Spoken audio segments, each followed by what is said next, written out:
What's up, everybody? Welcome to the Woodward Sports Network and the Woodward Bets Show. I'm Scott G. Risen, joined today again by Chris, also known as Detroit Beastie. What's going on, Chris? That is me. Everything's well. I mean, it's getting a little cold here in Michigan, but realistically, it's fall. It's football weather, college football weather. Baseball's kind of tailing off, especially here for Detroit. No playoffs, but what are you going to do? Yeah, it is getting to be that time of year. I went to let my dog out this morning, stuck my arm out the door, and thought, damn, man, it's about close enough to snow. So hopefully that doesn't happen. I'm not ready for any snow yet. I still like the fall weather we've had here the last week or two. But yeah, so far, the Woodward Bets, just make sure you guys get over there to our Twitter page, follow that. Especially for tomorrow, we're going to have a start and sit segment. So get over there, follow our page, throw up a question for us, and we'll try to get to make sure we get and answer it. But yeah, again, I've had a few people see us on the show. It's new, obviously, to the network, Chris. So, you know, they keep asking me, how'd you guys end up on doing this here? How'd you end up with Chris? So I was. We met on Tinder. There was Tinder. I was swiping on Tinder, and there you were, and we matched. And I go, you know what? We should do a sports show together. And here we are. It just worked out perfect. Yep, you swiped right, I think it is, or left. I don't even know what that is. I've never been on Tinder. I'm too old for that shit, so I've never been on that site, but heard plenty about it. But yeah, I think it's been working out great. Obviously, my the normal Woodward Bets co-host here is Chris Prince, obviously, a.k.a. Beer Maker Fan. We'll be excited to have him. I'm sure we'll do some shows together with the three of us, and we'll get Chris in here. Excited to have him come on in. Obviously, you know, he's been well known throughout the industry, been on Outside the Lines, ESPN. Now, I've never been on anything cool like that, but, you know, that's big time there. So one day maybe I'll be as cool as the Beer Maker Fan, but we're excited to get him back here. But Chris, like I said, I found you. We were going through, I was looking through some stuff in the industry, and you came with some really high regard on some Twitter posts and everything else. So we started talking, and man, here you are. Here we are. We meshed pretty well together. But yeah, just kind of maybe tell the people a little bit how you kind of got started in DFS again, and you know, maybe talk about a little bit about, you know, how you got involved in the touting, and you know, it seems like you really enjoy it. You're passionate for it, which is good for me. Exciting to see. I appreciate people that have the drive and want to grind it out every day. But yeah, go ahead, tell the people a little bit how you got involved in what we're doing. Yeah, thank you. I looked at DFS in like 2010 as a challenge, right? We've been playing seasonal fantasy sports for 20 plus years, and DFS looked like a challenge to me. So I just woke up one morning, started doing my notes, making a process of pricing and fades and GPPs and working that out. And then I would say about 7 or 8 years ago, I decided to start writing. I've always enjoyed writing, but it was never anything sports, you know, silly novels or horror movies, weird stuff like that. And then you fast forward a couple more years, and people, like, I started putting it out there, right? I was looking for specific DFS content, like big GPPs, like the lower owned guys, and I couldn't find anything. And I had sent out a lot of emails, text messages, Twitter DMs to a lot of folks, a lot of big name websites, and not one person got back to me. And it bummed me out. It rubbed me the wrong way. I said, you know what? Screw it. I don't need any of those big websites or any of those folks. I'll make my own content. So that's one of the things I always tell most people when they go, well, how did you get started? How can you get a little bit of a bump in the community here? You know, run with it. If you can't find what you're looking for, create it yourself. Go out on a limb, trust yourself. And I will always bet on myself 100 out of 100 times. And then I would imagine like 18 months or so ago, you know, my DFS content, hockey really showed up and showed out for me, and my football stuff last season really broke out. So if you look to where we are now at this moment in time, you know, bottom of the barrel is big for me. A lot of folks like to read it, and again, it all started as on a whim, right? I can't find what I'm looking for. I will create it myself, and here we are, and it's got a pretty good following. And it still blows my mind that people, value my opinion and want to hear what I have to say in terms of DFS. So on a serious note, I don't take that lightly. It's a massive responsibility that I take very seriously. So again, thank you for having me here, and thank you for having faith in me. This is a massive opportunity, and I feel like we're comfortable now. The nerves are completely gone, and I can be Chris, you can be Scott, and we can give out some great news, great advice, and we can have fun in the process. Yeah, I think, a lot of people do ask, Chris, like, how do I get involved? How do I get in the industry? And, I kind of came up the ranks just like you did. I kind of got noticed with my play and got asked to join a smaller site, which I did. And then we were doing some content and stuff like that. And then just going around to these live events and stuff that I've been to and the fun I've had throughout the years, got to just know everybody in the community. And, it's a fun community. I just tell people, a lot of times my friends will call me, hey, what's going on today? Let me do the research for you. I'm doing it. I'm pretty open with you. I'll tell you what I think.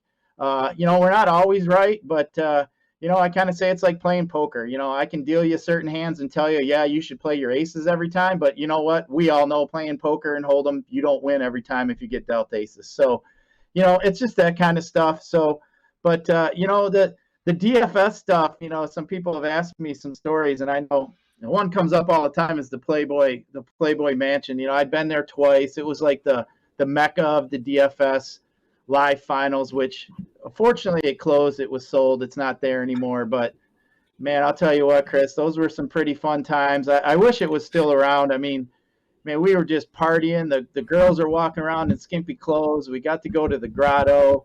That's what my next question, I wanted to mention the grotto. Were you there? People have written books about the grotto there and all the wildness that's gone on. So I'd love to hear what you had going on in the grotto. Yeah, I actually went in the grotto. It's kind of weird. It's like a pool on the outside. I kind of stood in it and just stood in the pool. And then if you go in, it was like a cave. And it was quite interesting. You definitely got the vibe when you went in there that there was some funky stuff that's gone down in there. I can only imagine the stories those walls could tell for sure. Oh, absolutely. But it was like a big hot tub. It was warm. It was pretty nice. But I didn't really want to bring 2 changes of clothes, so I just kind of went in as far as I could go in to not really get too wet. But it was pretty fun. There was a lot of women walking around with some skimpy clothes on. It was fun. Actually, the one time I stood and bullshitted with Jerry Stackhouse for quite some time and got to bullshit with Jerry, and that was a lot of fun. And then those, I think it was one of the shows, I don't really watch. I think it was like the Play Girls or Playmate Girls or something at night. It was At Night or something the show was called. Well, they had just got done filming, and they came down, and they must have had a hot and heavy scene with the 2 girls because they looked a little discombobulated. So they were willing to tell us what they did inside, which Jerry and I found to be purely entertaining, of course. But those times were pretty crazy, fun. I wish we could go back to do that. I never realized how lucky I was when I was in that bus driving to that historic place. Yeah, I bet. It's kind of bummed me out when you said, well, I didn't bring a change of clothes and I only got into, so I would have dove into that grotto, the pool. I would have jumped off the mountaintop into the grotto. I know there's a waterfall there, and I've heard and I've read that the waterfall in the grotto on the other side of that is basically it's heaven on the other side of that. All you got to do is walk through the water, and it's like, I don't know. I've been to California, I've been to LA, Pasadena, to the Rose Bowl, but I've never gone to the Playboy Mansion. Not that it's not interesting to me. It's just I've never been given the opportunity, and I'm really I'm a nobody. So why would they want me at the Playboy Mansion? I'm not an actor. I'm not an A-list celebrity. Just a guy who talks sports from Detroit, and here we are. So maybe one day, but I'm not holding my breath.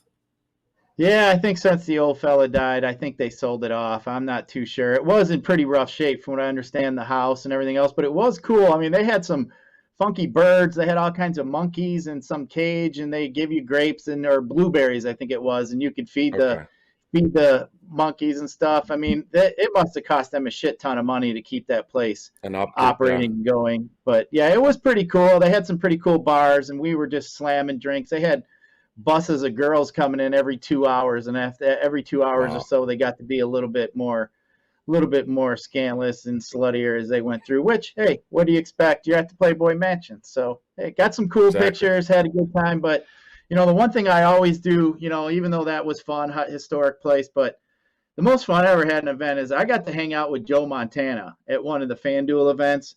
He and I actually sat at a table and we got to bullshit. And he was actually picking my brain, trying to figure out what the DFS was about, because he was like the main guy there at the event that FanDuel brought in, and he didn't understand really the scoring. He knew we were all cheering on stuff. He knew we were playing fantasy football. So I kind of explained it to him, what we were doing, what was going on, how we got there, how we had to qualify. And it was really cool. He was really cool, down-to-earth guy. I mean, really humble. I thought he was awesome for who he was. His handler did kind of keep some people away and kind of shooing people off for autographs, but I actually did get him, which was pretty funny. So we got to go hang out at the bar with the FanDuel guys, and I had quite a few drinks with Joe Montana. We got shit-faced. We were doing shots together. It was pretty fun. He was hanging out with everybody. And so at the end of the night, looked like he was ready to tap out there, Chris, and he asked if we knew anybody who could help him get up to his room. He didn't really want to go back by himself, being Joe Montana. He felt a little better if he had somebody kind of keeping an eye over him, especially the condition he was in. So a couple of my buddies walked him back up to his room, made sure he got there all right, and they were pretty big boys themselves. So it was really cool. The next morning, he was getting ready to leave, and we walked by, and he saw my buddies. We were going to breakfast, and he come running over, gave my buddies high fives, and thanked them, over and over for getting them back to safety, which I thought was really cool. It was a pretty cool thing. But I ended up getting a Joe Montana autograph football with him and Dan Marino, so I thought that was really cool. But yeah, so fantasy sports has begun to each of us in different ways. But glad to continue our journey here at Woodward Bets. This has just been a fun time. So far, you and I have been having a lot of fun this week. But, I think one other thing, though, we got a lot of, I want to bring up one other thing, though. So you got to hang out at the Wake Cup. Is that what I was told? You told me one time. Is that the case here? What's the story with that? Yeah, my senior year in high school was 2002. So that time, remember the Wings went to Game 7 against Colorado. It was my senior waiting dinner, right, where you get class clown and things along those lines. And they beat Colorado, what was it, 8 or 9-0. They went on to the Cup final. And that whole summer, I went to East Detroit High School, right there on 9 Mile and Gratiot, and across town, the other high school in St. Clair Shores, right on the water there, Lake St. Clair. And we met a group of girls from the other high school. We always did that. We'd go to great skate or ice skating, and you'd meet other groups of people that weren't from your neck of the woods, just a couple miles down the road. And we met this group of chicks, and come to find out, the one, the ringleader of the other group of girls, her father is Al Zabatka. You know who that is? He drives a Zamboni, that classic picture of him swinging the octopus around. That was her father. So we would go over there all the time on the weekends or at night and hang out and, visit Al and his wife. They would disappear. And when you're underage like that, you're just looking for a house party or somewhere to hang and, and have fun and go from there. Well, that spring and that summer, right after graduation, the Red Wings won the Stanley Cup in 2002. And everybody, we all know the stories about the Stanley Cup. Every player in the organization gets the cup for a day, for 24 hours. So when it was Al's turn, because come to find out, he's like the manager, or he was, of the entire Joe Louis Arena facility, and it kind of carried over. Now he's in charge of Little Caesars Arena. Anyways, so they had a big block party that day. He was in Grosse Pointe, right off of 8 Mile and Mac, over there by St. John Hospitals, if anybody knows the Detroit metro area. And so we were able to go early, an hour or two in advance. I mean, the block was shut down. They had, roadblocks. The police were there to shut everything down. And we got to hang out a little bit beforehand, with the cup. And, it's like a red carpet event. I mean, it is, to me, the biggest and the hardest and the best, professional sports trophy to win on this earth. The Stanley Cup is that's it for me. That I might as well have been holding the Holy Grail, itself, or, those Indiana Jones movies, the Temple of Doom with the, the whole thing. So to me, having the Stanley Cup, I brought my dad with me, my late father. He was a massive sports fan and hockey fan. I got pictures of us kissing it, holding it, and I have those. And maybe I can take some photos of the photo and I can send those out on the Woodward Bets Twitter page, and we'll go from there. Still one of the coolest experiences of my life. Absolutely. I'm glad that you said you're a hockey guy there, because that's not really anything I've ever really dabbled in as far as DFS. So, we'll have to definitely pick your brain on some hockey there. Always good to have some knowledgeable hockey guys. It's just I think that's kind of a niche DFS sport. But so that's today on the show we got excited. Go ahead. Sorry to cut you off. In terms of DFS, that NHL is by far and away my best, most profitable sport. Great. That's awesome. We'll be looking forward to that. We got some hockey, obviously big hockey town, but so just to continue on today on the show, I think we're gonna have us our first guest today. Looking forward to that. We're gonna bring on Adham from the Woodward Morning Show and be able to pick his brain a little bit. Adham is really a integral part here at Woodward Sports, and we're happy to have him come on today with us, talk a little bit about the NFL slates today. But we're going to break down a little bit of these baseball games, and let's talk a little baseball. We got like 4 games tonight on the main slate for FanDuel. And hey, if you listened yesterday to a little bit of advice we gave about baseball, I did give out Joe Ryan as a pitcher here on Woodward Bets, and he did come through for us. 5 innings, 11 Ks, 2 earned runs for 48 FanDuel points. For that cheap money, it was definitely a great play. Did you get any Joe Ryan in yesterday, Chris? I did have a little bit of Joe Ryan in, but again, it's down to the last few games of the season, and I'm full blown into fantasy football right now in DFS. But I did throw a couple bucks in, and I doubled my entry fee, which is all I ever try to do to keep it simple when it comes to DFS. Just try to double my entry fee, and anything after that is a bonus. So I did that thanks to your call on the Minnesota pitcher. Great, sounds good. Yep, he was a up and coming rookie. Guy throws real hard. I mean, I think he struck out his last 7 batters, if I'm not mistaken, to end that game, and then they yanked him out, which was impressive. But, yeah, let's just look at these games real quick. We got Texas and Baltimore. We got Otto against Lothar. It looks like over under 9. This game here is, with a 4-game slate, it kind of makes it tough to really get too different. Usually a lot of the ownership is going to be concentrated on certain things, and even on this slate it looks like we might lose a game to some weather. So but this Texas Baltimore game, both these pitchers stink. They got ERAs, I think, over like 9, if I'm not mistaken. Zach is at 9. Zach Lothar's ERA is at 9.61, and then Glenn Otto's is at 9.37. So to me, I'll grab the lead here real quick, and I'll leave it be. I'm stacking the heck out of this game. I love the Baltimore from start to finish, but stacking them all season, to be honest with you. And then Texas, and I know, as you said, it's a small slate, but I still think people are going to be fading this game. Why? Because it's Texas and Baltimore, and I'm telling you now, do not fade this game. This is going to be very low owned, so I think we can get over on some folks in like a big GPP. Yeah, I agree. I mean, this park here of the 4 parks yields the most runs. If you look at any kind of, stats that way, Baltimore is definitely a hitter's park. So, yeah, I mean, with 2 shitty pitchers, I mean, you could fully game stack this one if you want. I don't mind that at all. I do that quite a bit, but you're right about like these 2 teams, Texas, Baltimore. People look at them that they're 2 shitty teams. I mean, both of them have every reason to have given up.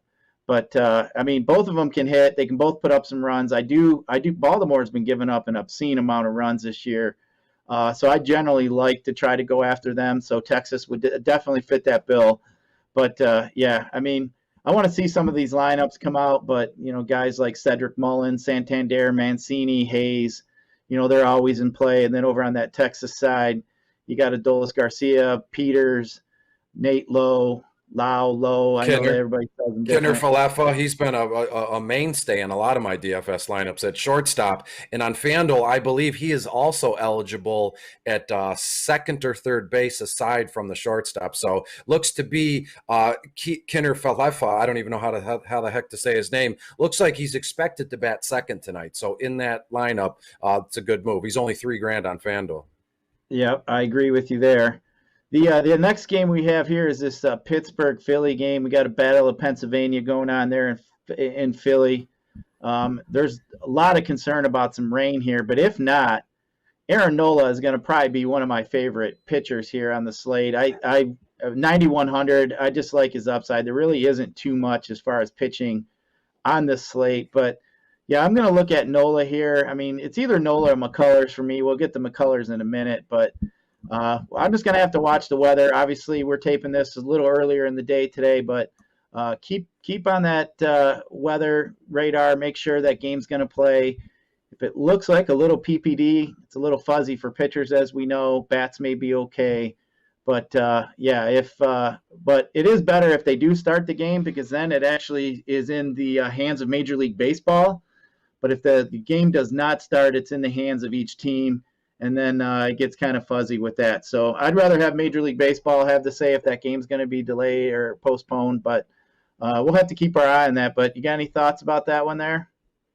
I mean, easy peasy if it goes, if it's a full go for this game. I think Philadelphia yet again is going to bring in the highest ownership on such a small slate. Even if it was a 15, like one of the max 14, 15 games on the slate, Philadelphia would still be more highly owned than anybody. So on such a small schedule, they're going to be maxed out. But maybe in a way, if we fade Philadelphia completely and cross our fingers and hope that it's delayed, we'll catch a lot of folks sleeping that haven't edited their lines, and you get a delay after the first two innings, the game doesn't fully go, then you're going to be able to leapfrog the folks that went all in on Philly if we fade. On the Pittsburgh side of things, I love Cabron Hayes this evening, only $2,800 on FanDuel, and Ben Gamel looks to be batting fifth, left-handed batter, only $2,500. I'll tell you, Cabron Hayes, one young rookie there that's going to be a guy everybody's going to know his name here as time goes on. That kid's pretty good.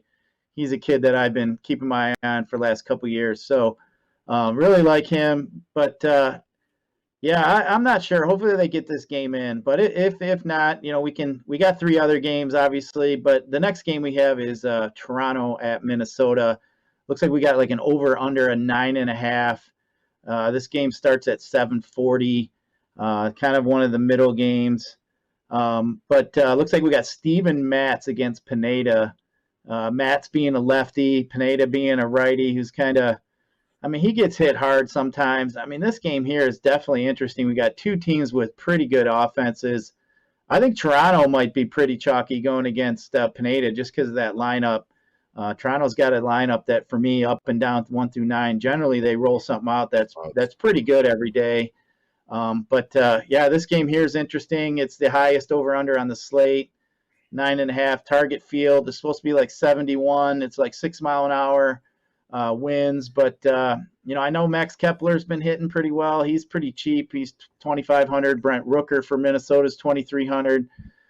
So actually, if you go the Minnesota side against Matz, even though that lefty there, I like Rooker though. You can get some cheap pieces. We get Sano 2,900. You can really round out that stack if you want to stack that up.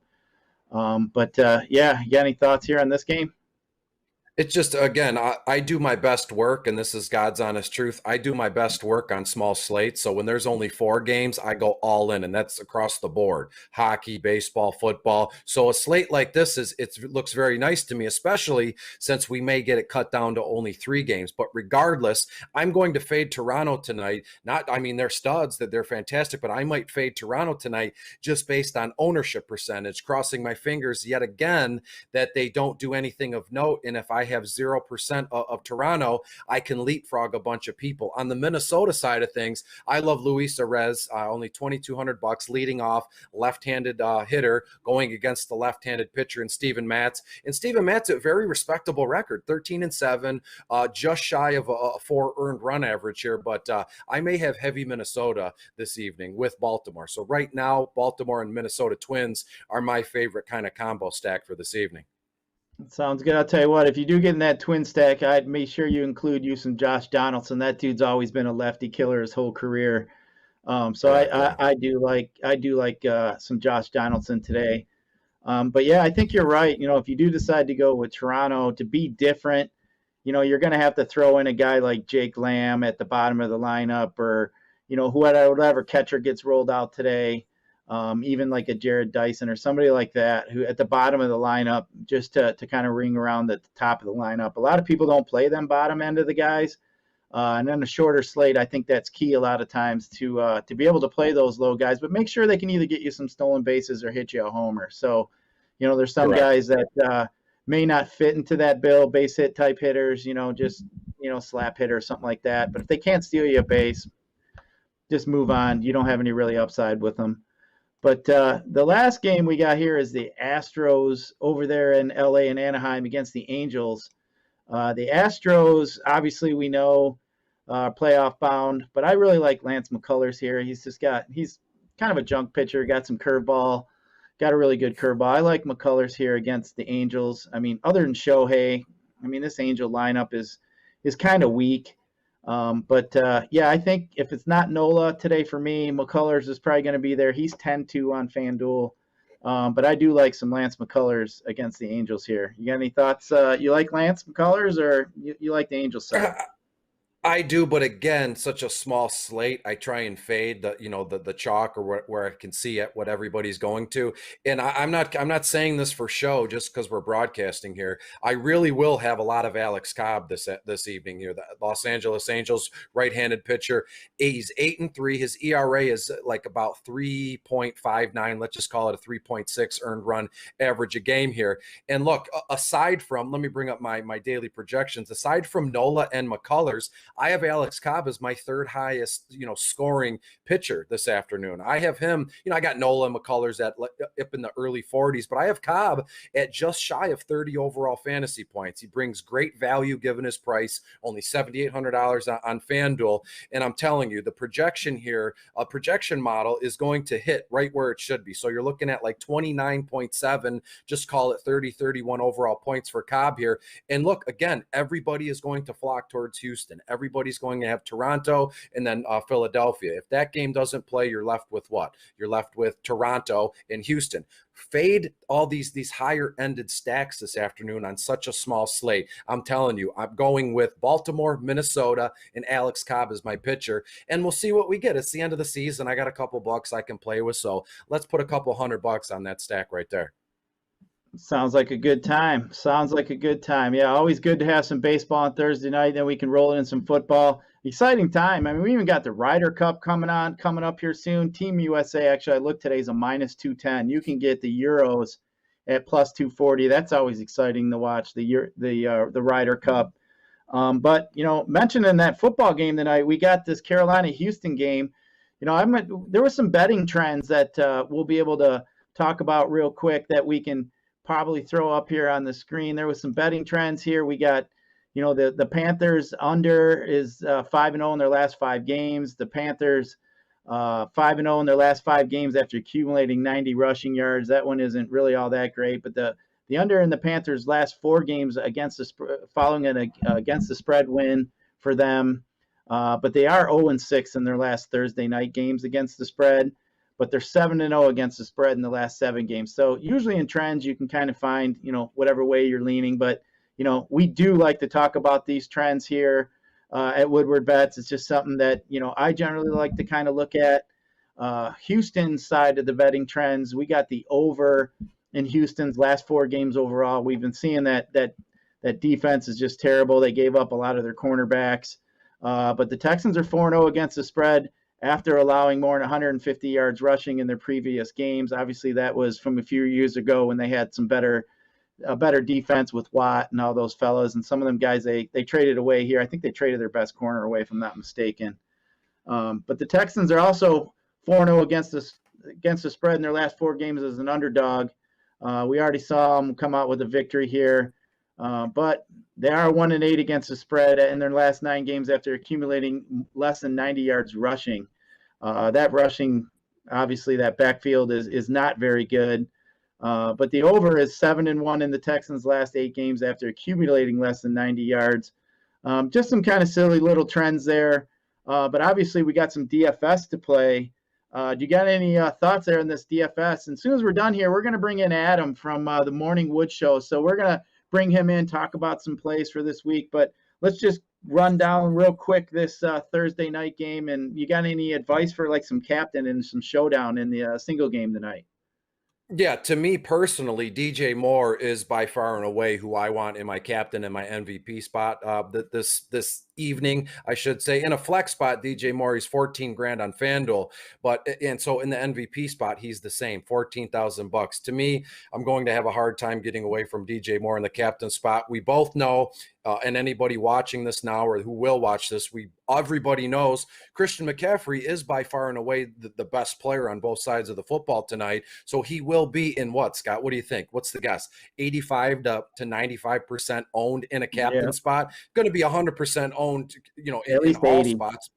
Yeah. So to me, I mean, if you just want a little piece of the pie, have at it. You can grab McCaffrey, put him in the captain spot. But to me, on a single game slate, I always shoot for the moon. I play in a few, like 5, 10 max, GPPs here. And I won't have CMC in my captain spot in any of them because I want to do some damage. I want to win a couple bucks here, not get a piece of the pie. So to me, it's DJ Moore. I would also look for, call me crazy, I would also look for Anthony Miller in my captain spot just in case. He's going to be active today because Nico Collins, old Michigan University of Michigan wide receiver, is on the IR. So we know that we can get Anthony Miller very cheap. Let me bring up his price here really quick. Yeah, it's on FanDuel, he's only 5,500 bucks. So to me, I love the idea of switching off DJ Moore in a captain MVP and then putting Anthony Miller in there. And then I have no issue stacking the other Carolina Panthers wide receivers, getting DJ Moore in there, obviously, Terrace Marshall Jr. and Robbie Anderson. Make sure you get Sam Darnold in there as well. So basically, I've given away the line that I'm using here. So all of those guys I mentioned, throw in Sam Darnold, and you have more than enough to get that contest entered. Yeah, I don't mind that at all. You mentioned Nico Collins being hurt with Anthony Miller. Amendola's got a messed up knee too, so Miller may really get some run. So I do like that. He's a low-price guy you could throw in. So if you're playing DK, obviously they got more. The captain's a little different. It's a different type game, different strategy. The single games, FanDuel, everybody's going to jam CMC in at the captain. DK maybe not so much because you get a little salary relief if depending on who you play. But yeah, I mean, I do like Derek Anderson, especially moving forward. You can kind of buy him low. I mean, you look at their schedule; they got some pretty juicy teams coming up that give up quite a bit in through the air. So Robbie Anderson's the guy I was looking at. But the tight end for Carolina, I mean Arnold, I think he's a guy that you could look at tonight too. Basically Houston got torched for 18, 177 and a touchdown the first 2 weeks by the tight end. So he's the receiving tight end. He's not really in there too often when they're for blocking. So I do like him. But man, Houston's starting some guy, Davis Mills. I mean, he's only had 11 starts in Stanford. He was pretty bad when he came in for Tyrod last week, 8 of 18. I mean, Tyrod's going to be out 4 weeks. So if you're playing a season long, you know what? You might want to look at who Houston's going to play in the next 4 weeks if you're a defensive streamer, because I think this kid's way in over his head. I think they're going to smash him tonight. I think Houston's going to have a lot of trouble. So that's why I think even CMC might be even better off tonight. I may not play him in the captain spot because I don't want to tie with 500 of my other friends at the top of a tournament. But I think I'm definitely going to have to play him, but maybe not at the captain. Yeah, absolutely. I couldn't agree more. And just looking at what Mills did, he carried the ball twice last week in relief of Tyrod Taylor, and he accumulated -1 yard. So this guy's averaging negative half a yard every time he carries the ball. Not good. Yeah, not good. Well, we're excited here. Let's go to our next segment here. Let's bring in our special. We're real excited to have Adham here from the Woodward Show here join us today. Like I said, Adham is a crucial part here at Woodward Sports. We're excited to have him, happy to have him as our first guest. But let's bring him on in right now and get him to come in. Adham, how's it going today? How's it going there, buddy? It's going. Thanks for having me on, guys. I really appreciate it. I'm honored to be the first guest. Thank you so much. Oh, we're excited to have you, my friend. You do so much for us behind the scenes. I couldn't choose a better guy to have come on the first time for us. We're excited to get moving. This Woodward Bets show obviously is new. We got Chris to come through here for us, and AKA Beer Maker fans absence here, but hey, we're going to have him come on Sunday. He's going to make his debut here for us on the Woodward Bet Show. We're excited to have it. But, we wanted to have Adham come in a little bit here, and let's talk about some top plays this week in some fantasy football. I know I sat down with you, Adham, a few times, and been impressed with your knowledge and what you know, what you've been talking about. So what do you think? I want to get into the Lions game first, because I know for sure, you're pretty outspoken about the Lions, and you get some slack on Twitter at the time, but hey, we need some truth around this times. And it's refreshing to see, not kissing them Lions ass and whatever else. But, what do you think of these Lions this week against Baltimore? You think they're I'm looking at the screen. You guys are hitting the money on this game. I've got Baltimore absolutely crushing the Detroit Lions. I don't see how Detroit is even going to have an answer for Baltimore's run game. They're leading the NFL, not only in rush by a significant amount, almost 60, 70 yards. So I expect the Ravens to not only cover, that's my favorite bet of the weekend, I also expect Baltimore to really hammer Detroit. I don't see Detroit having any chance. You can convince me all you want about Jared Goff and Dan Campbell. I just don't think this is a good football team. And I don't want to sound too harsh, but they're just not a good football team right now. So we're just going to move past that, and we're going to accept that they're not a good football team. And I expect the Ravens to really blow this game out. They've been playing close games all year. This is the game where they really make a statement. I agree with you. Chris, we talked a little bit about it too. I know you kind of feel the same way. What kind of game prediction score you got for this one? Yeah, it's not even going to be close. Again, I'm the biggest Detroit Lions fan. Everybody knows, born and raised on the east side, but this isn't going to be close. I told you yesterday, Scott, I'd be cool with taking Baltimore minus 25 points. I mean, that's how bad this is going to be. I have the final around 41-17, 41-14. I just wanted to say hi to Adham. I was on Twitter last night, and I see a lot of folks are just putting him down and calling him names because he's being honest and truthful and open about how he feels. And guess what Adham does? He retweets those nasty messages and saying, pleasure was all mine. Thanks for being here. Thanks for the support. Only thing you can do. I love that. I love it. Yeah, I mean, that's how you got to combat the trolls. That's how you fight back on that's how you fight back the trolls, in my opinion. So you just got to fight them back, and the only way to fight them back is, just give them subtle shots right back. I'm just giving my honest opinion. If people like it, that's great. If they don't like it, that's great. I'm just here to say what I believe about this football team, and that's it.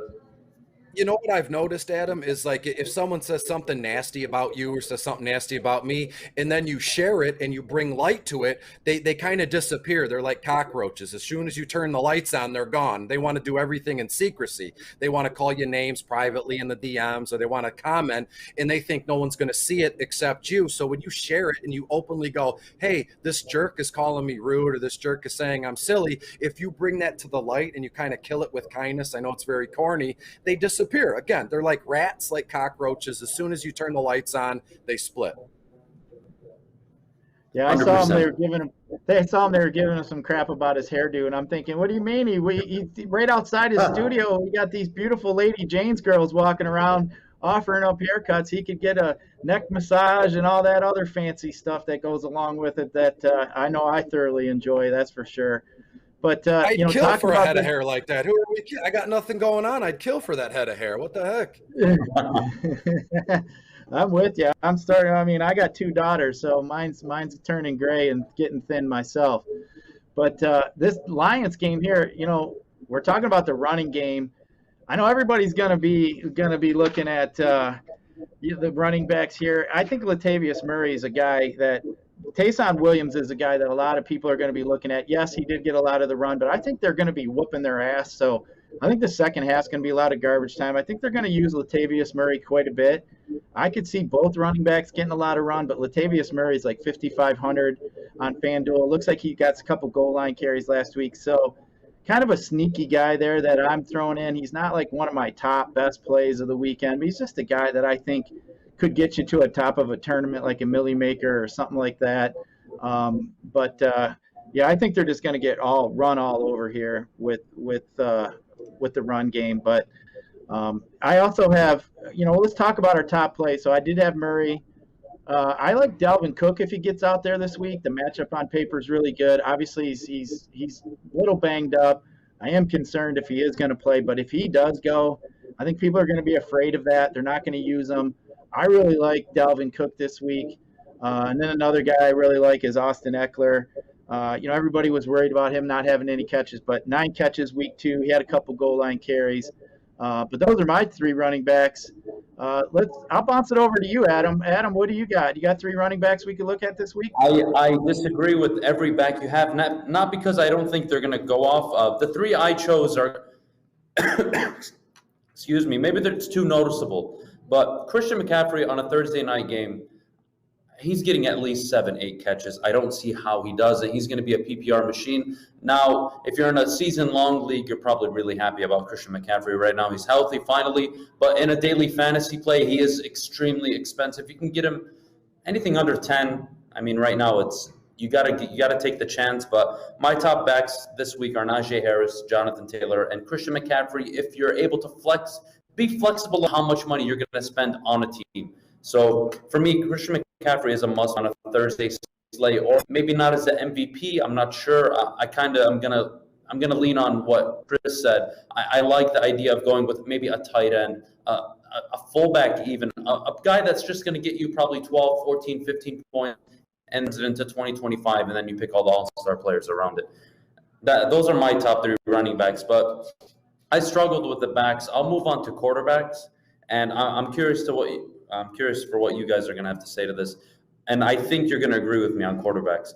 And again, interrupt me if I'm wrong. I think Kyler Murray, Lamar Jackson, and Russell Wilson are all the plays at quarterback. All the plays. And probably the one that I would sneak in there if I had to was Matthew Stafford against Tampa Bay. Their defense just doesn't look good at all. They don't look good at all. We saw what Dak did to them. We saw in week 2, he gave up a ton of points to an Atlanta Falcons team that really.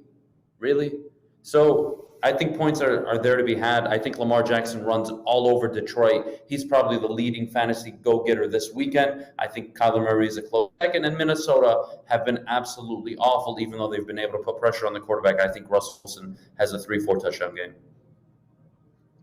Really quick, if I may just jump in there, of everything you said, Adam, absolutely. But I think there's a little bit of an edge to be gained by using Russell Wilson. We know Lamar Jackson, Kyler Murray, they're absolute studs. They're in spots that only come along like every 7 years, like it's Haley's Comet. So they're going to be very high owned, which it's fine. I mean, but in a GPP, can do a little something. In cash games, it's a wash. But to me, Russell Wilson is where I want to be. And if you look at Russ Wilson going to Minnesota, 29th overall against opposing quarterbacks, only $8,400 on FanDuel. And again, Russ Wilson is going to kind of be swept under the rug given the other options at quarterback this week. Everybody's going to be on Lamar, Kyler, Pat Mahomes, even Josh Allen and Jalen Hurts, who I like this weekend. But to me, Russ Wilson might be in one of the sneakiest spots to smash this week, and that's crazy. We even got to say it. Minnesota is on the ropes. It's weird to say only 2 weeks into the season, but they've lost 2 games in a row in some nasty bad fashion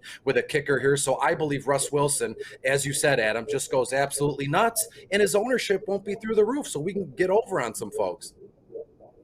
Yeah, I can add a little bit to the Russ Wilson. They got a new offensive coordinator who likes to play the up-tempo type speed. So, obviously Russ really likes that. Let Russ cook, as everybody likes to say. So I do like some Russ Wilson. My 3 are Kyler Murray, Matt Stafford, and Daniel Jones. But I'm starting to have a little bit of reservation on Daniel Jones. Everybody's on Daniel Jones, and you know what? I'm not playing a chalky Daniel Jones. No way.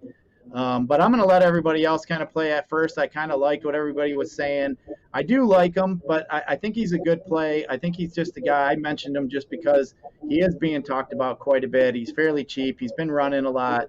But, I mean, I can't play him over Kyler Murray, who's just video game number 2 compared to along with Lamar Jackson. But my guy, I'm going to play Stafford. I'm going to play the Detroit boy. I really like him. The Bucs D-backs have been banged up.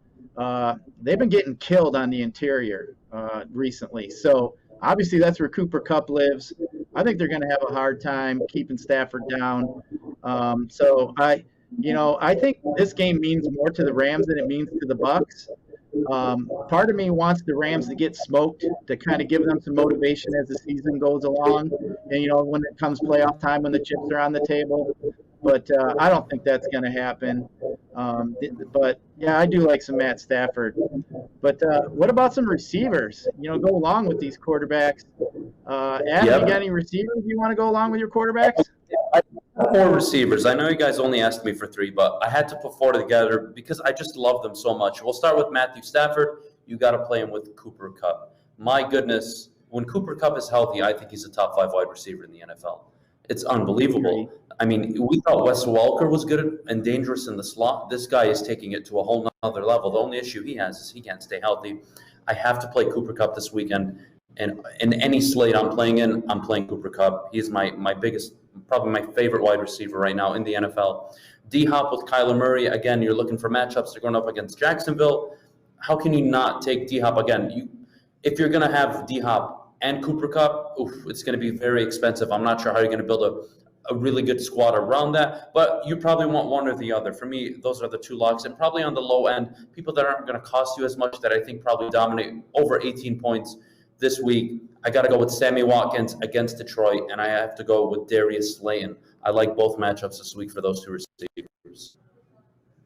Awesome. How about you, Chris? What you got for wide receiver? Well, not to grind the show to a screeching halt, but I love Daniel Jones as well, and I think Kenny Golladay is in play here big time. We all saw him on the sideline yelling, and it's been all over the media, right, in papers, on all the big websites and broadcasts. I think they get Kenny Golladay moving here big time, so for that reason, give me Kenny G. I also love, let me look at my notes here. It was Cooper Kupp, obviously, DJ Moore, but I think A.J. Brown bounces back in a big way on Sunday. They're playing Indianapolis. Indianapolis is 29th overall against opposing wide receivers. And I don't know if anybody caught this, but I think it was Monday or Tuesday. A.J. Brown tweeted out, "I'm sorry, I played awful. I couldn't even catch a cold right now if it was in my face." Like, he knows that he dropped some passes, that Julio touchdown is heel. I don't want to get into all that. We'd be here all day. But I think A.J. Brown bounces back big time. We're looking at over 100 yards. I think there's a case to be made for multiple touchdowns for A.J. Brown in this one. And to tie this up with Russ Wilson in here, why can't we play DK Metcalf and Tyler Lockett? Although I would prefer DK Metcalf, it's just kind of the law of averages, right? Tyler Lockett's had 2 really good games in a row, which isn't like him. Normally, Tyler blows up 3 times a season, not 2 games in a row. So if you play roulette or anything, you're going to have to go with DK Metcalf on Sunday. Minnesota, 31st overall against opposing wide receivers. DK's only $7,200 on FanDuel, and while we're here, Tyler Lockett is $8,000. So of those 2, I'd like to save that $800, maybe spread it out in a tight end or a DST here. So give me DK Metcalf, A.J. Brown, and Kenny Golladay. I got to agree with you guys on Cooper Kupp. I mean, he's the number 1 receiver. As I said, the Bucs been getting smoked by underneath. So I think Kupp's he's in target for probably 15 some targets. Obviously, that game should be fairly close. So hopefully we get some turnovers, get some short fields in that game, and get some points going. But I also like Sterling Shepard. You guys mentioned Daniel Jones. The Kenny G thing.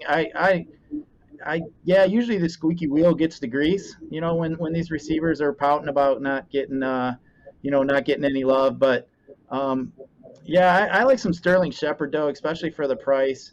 And then you guys mentioned this Seattle wide receivers with Lockett. I actually like Lockett this week. I think Minnesota is going to try to shut down DK Metcalf. I think more teams have been focusing on that. But really, if you look at Lockett's, most of his production has been coming after the catch. That one last week, he spun out of that catch in between 2 defenders and ran for like a 40 or 50-yard touchdown. That's just poor play, kind of a lucky kind of thing. But I think Lockett's going to get more of those underneath and get a chance to run with it, where DK is kind of an over-the-top kind of guy. But we'll see. I think really what looks like we've done, we got all the receivers paired with the quarterbacks we all like. So we're all on the kind of the same page, which is really good to see. But Adam, we're really happy. You have any closing thoughts? Yeah, I was before I skate out of here, I wanted to give you guys some bets for the weekend that I'm like super sold on. The Ravens to cover, my favorite bet of the weekend. Packers money line. It's not often you get the Packers as underdogs, and they're coming off a good win against Detroit. They're playing a team I don't think is better than them. So Green Bay, you get them at a money line price, you have to bet on it. Seattle to cover 1.5 seems like a lock. And then my low-key bet that I'm going to slide some cash under the table for is I'm going to take the New York Jets plus 440 money line against the Denver Broncos. Although the Broncos have been legitimately dominant and the roster looks really good, I expect this is the game where Robert Saleh really gets the defense going and Teddy Bridgewater makes a lot of mistakes. Wow, plus 440. I love it. That makes those parlays Good really line, nice man. and tasty. That's for sure. So, but yeah, some bets I like for the weekend. You guys mentioned that Baltimore. Everybody better get in there before it gets to 9. You could dip it down to 2.5. Take that 6-point teaser. That's what I like to use, that full 6 points. So get in there because it's going to 9. I can almost assure you, probably even go higher. So I haven't looked today at too many of the books. I know yesterday we did talk about some line moves. Hopefully everybody saw that. But yeah, I think the Lions are in for it. But Chris, you got any bets we can throw out real quick? Anything for today even? Absolutely. I wrote down Adams. I'm going to parlay it with what I'm about to tell you now. New Orleans at New England. I love the under 43 in that one. That's what I was doing when I put up the pad with my pen. I don't know. I mute my mic when I'm not talking. I don't want to be a jerk or cough into the microphone. Give me, as I said, under 43 for New Orleans and New England. And I also love Tampa Bay minus a point, but it's been sliding all week. If Tampa Bay is getting a point, that's a no-brainer. I love Carolina minus 7.5 tonight, in Las Vegas -5 at home against Miami. I think Vegas wins by about 10 or 11 points in this one. So that's what I have. And also the Chargers +7. I think Kansas City wins, but the Chargers will still be able to cover. Love it. Love it. Well, So, thank you guys so much for having me on today.